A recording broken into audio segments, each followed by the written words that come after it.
Today's reading is actually a two-part reading. The fellowship I'm going to is looking at Genesis chapter 37, the beginnings of the story about Joseph, and using this to extrapolate a theme of God and God having a plan.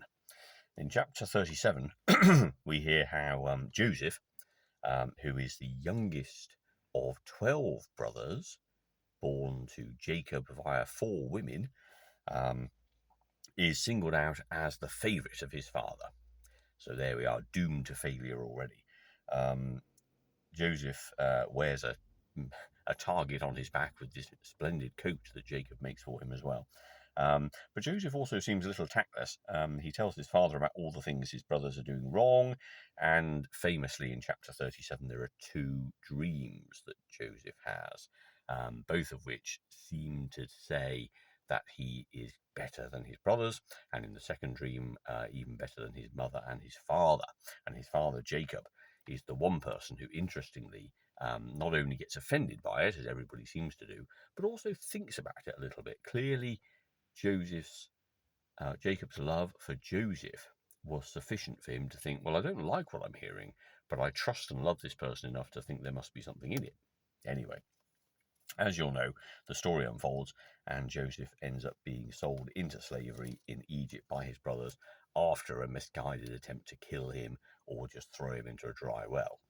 Anyway, that's where our story stops today, and the idea about God having a plan, because later on, of course, peppered throughout all the rest of the chapters of the story of Joseph and his eventual rise to fame in Egypt, and his own family coming to him begging as poor and hungry refugees, the dreams are fulfilled.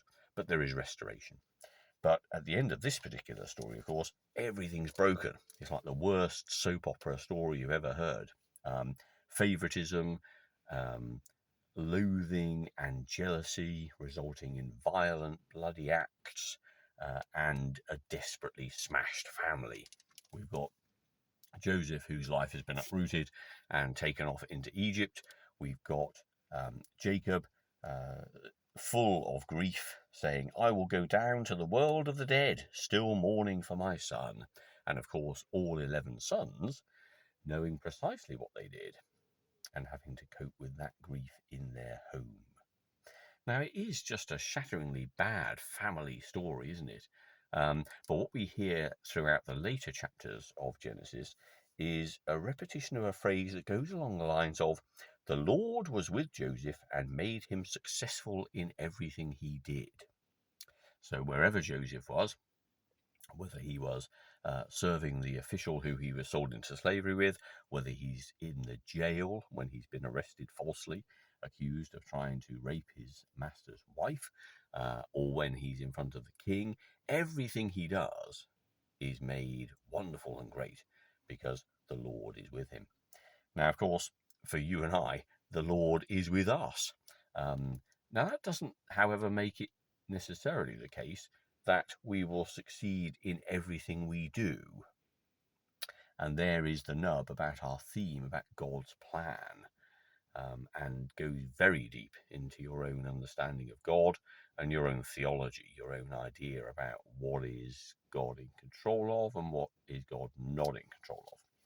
We are juxtaposing that reading with Matthew chapter 22 and verses 34 to 40, the Great Commandment.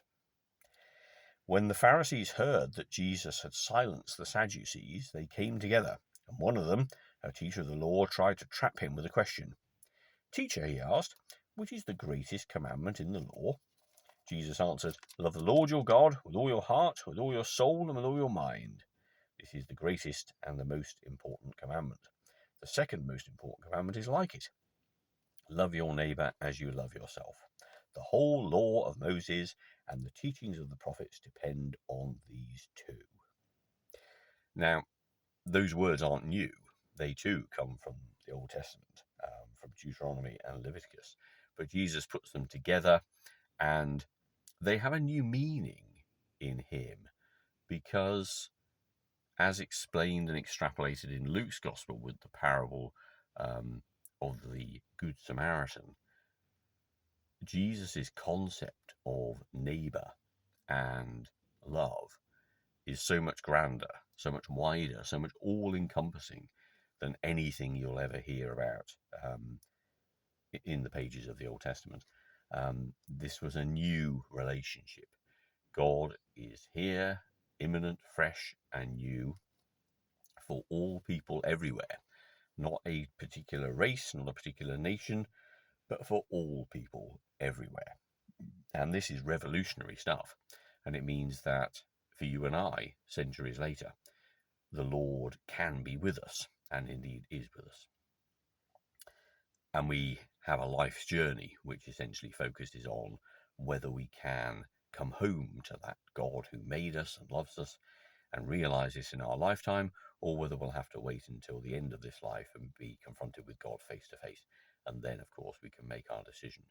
But bathed in the presence of such pure love and glory and awe and splendor, I find it hard to believe that anyone would not think, wow, that's impressively amazing. And like Thomas in the upper room, have no other response than, my Lord and my God.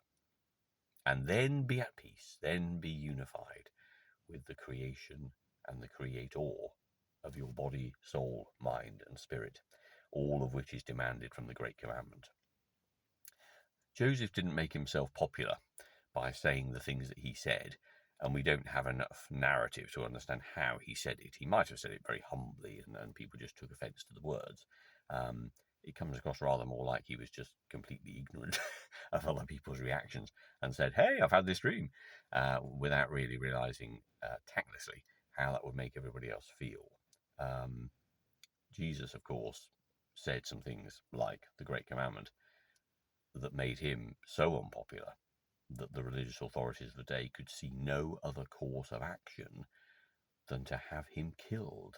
He had to be removed, very much like throwing Joseph into the dry well, or killing him. He had to be got rid of because he was just such a nuisance. And that's how it was with Jesus too, of course, to the point of death. But that was a surrender to the evil that people do, precisely so that evil can be conquered. Because love is a new way. Love is the thing that lasts. Love is the thing that is worthy and creates and builds up rather than destroys. And Jesus came to show that new way, that everybody need not feel jealous and small and like they're not special. Jesus came to tell everybody that they matter tremendously. Everybody that they matter tremendously. That they are loved by the God who made them. And that is to take away any feelings of animosity towards another person, because it restores an equality between individuals. We may be complete strangers to one another, but we are bound together in the common ancestry that we were made by God and that we're loved equally by God. There are no favourites. There's no special coats for any particular people. And if you try and put one on and claim that you are more special than someone else, well, you've lost the plot, because everybody matters. Everyone is important and everyone is loved.